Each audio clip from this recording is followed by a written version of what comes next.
Welcome to Door Tech Essential Series. Ease your learning.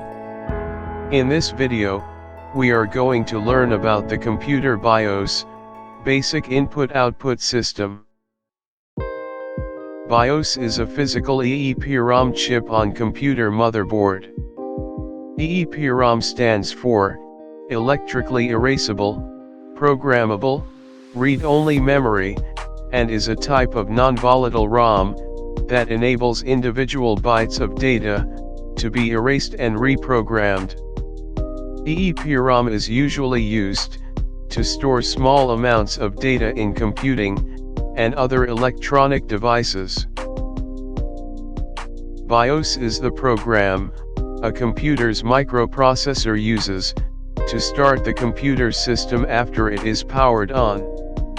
It also manages data flow between the computer's operating system and attached devices, such as the hard disk, video adapter, keyboard, mouse, and printer.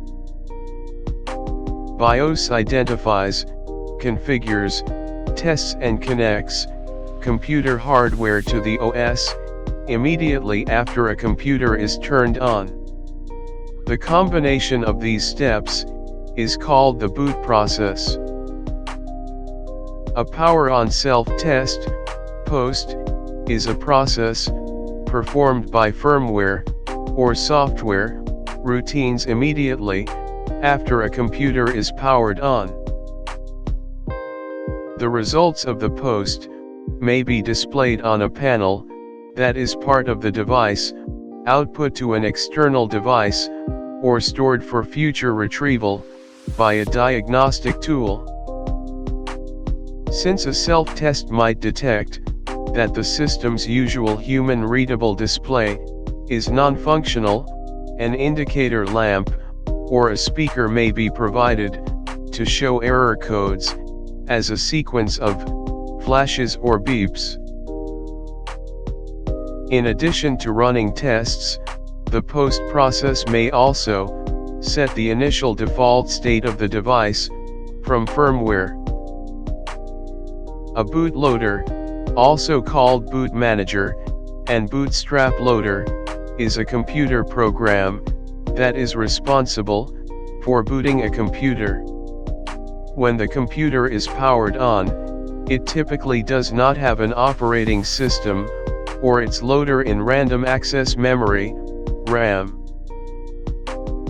The computer first executes a relatively small program stored in read-only memory, ROM/BIOS, along with some needed data to initialize RAM, to access the devices from which the operating system, programs, and data can be loaded into RAM. When the computer turns on, look for a message that says entering setup or something similar. Accompanying that message will be a key that the user should press to enter system configuration. Here's an example message a user might see. Some keys often used as prompts are delete, tab, escape, and any of the function keys, F1 till F12. Upon seeing the prompt, quickly press the key specified. Once in BIOS Setup utility, users can change hardware settings, manage memory settings, change the boot order or boot device, and reset the BIOS password, among other configuration tasks. Hope you enjoyed this series. More to come soon. Like, share, and comment. Press the bell icon and subscribe to get notified about upcoming videos.